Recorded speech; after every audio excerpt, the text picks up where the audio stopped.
Brought to you by ExpressCare Health and Skin Center. Get in, get out, get better. Half a day and welcome back to Healthy Living. Tonight we are talking about the dangers of sitting too long. ExpressCare's Dr. Jitka Lom is ready to answer some of your questions. All right, Doc, our first viewer is asking, can sitting on the toilet too long be bad for you?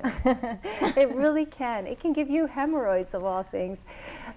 So this is like a feedback loop on the constipation. You sit too long, you're not moving, your guts aren't moving, and things will get plugged up and you'll get a lot of gas and you will be constipated. Then you have to go sit on the toilet, and that's going to be, you should really not sit on there for more than 2 minutes at a time. Try to increase your fiber, lots of water.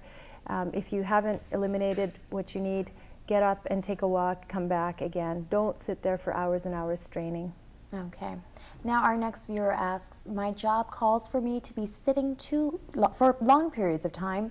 How many times within an hour should I get up to stretch my legs? We talked a little bit about this earlier. Yeah, we did. As often as you can and still get your work done, okay? So if you can get up and stretch, listen, you pick up the phone, you don't have to sit while you're on the phone, you can get up.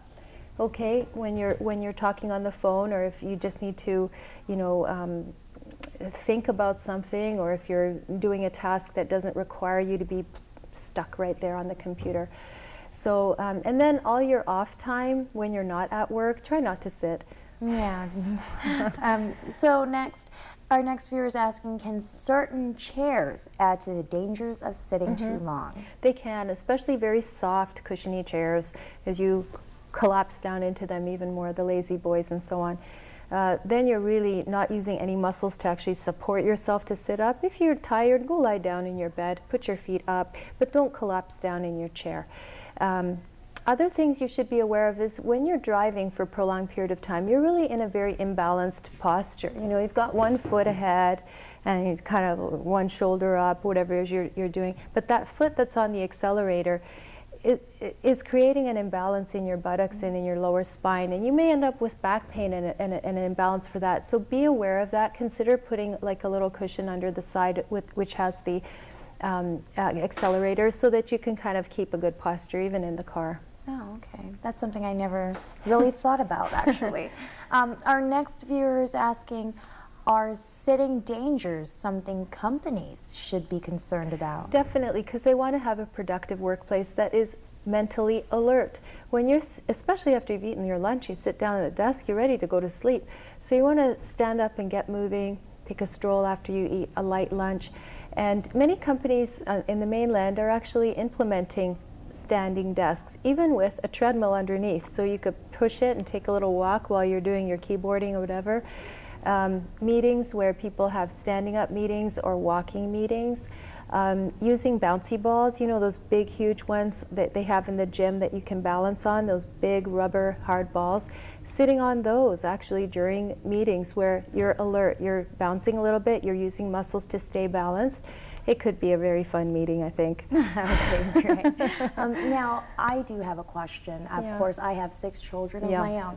And so we touched briefly on it, but how does sitting too long affect our children's growth? And it's how super unhealthy, yeah. Think about scoliosis, okay? This is in the child that's maybe, let's say, from 10 years of age up to their early teens, when they're going through their growth spurt, their spine needs to be straight, and they're all slumped down on the couch and texting and using their phone and whatever. It's really important to try to get your kids off the couch. National guidelines say 1 hour of exercise for healthy children, 2 hours or more for those who are obese, which we have a huge population.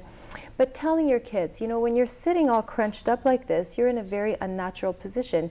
As human beings, we evolved from, walking on all fours to standing erect, and that is what we're supposed to be doing, standing up, walking around, helping out at home, and not sitting.